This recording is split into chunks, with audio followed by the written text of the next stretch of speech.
رسول اللہ صلی اللہ علیہ وسلم نے ارشاد فرمایا، اللہ تعالیٰ صدقے کی وجہ سے 70 بیماریوں کو دور فرماتا ہے۔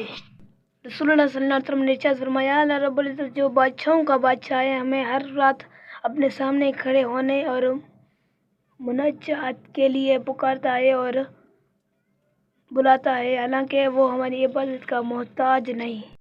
رسول اللہ نے ارشاد فرمایا، جس نے ہمارے دین کے کام کے علاوہ کوئی کام کیا تو وہ کام مردود ہے۔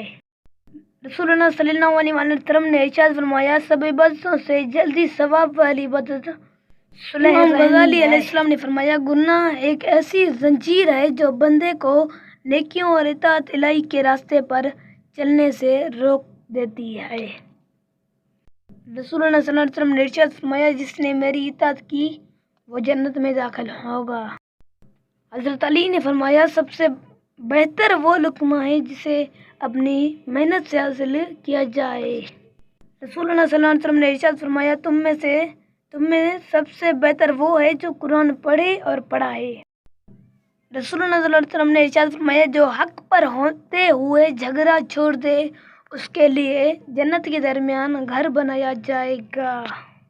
رسول اللہ صلی اللہ علیہ وسلم نے ارشاد فرمایا، مکر، دھوکہ اور خیانت کرنے والا اپنا ٹھکانہ جہنم میں بنا لے۔ رسول اللہ صلی اللہ علیہ وسلم نے ارشاد فرمایا، جسم اور لباس کی پاکیزگی نصف ایمان ہے۔ نبی کریم صلی اللہ علیہ وسلم نے ارشاد فرمایا، اپنے گھر کی دیوار اتنی بلند نہ کرو کہ پڑوسی کی ہوا رک جائے۔ تمام مشکلات کا حل اہتمام نماز۔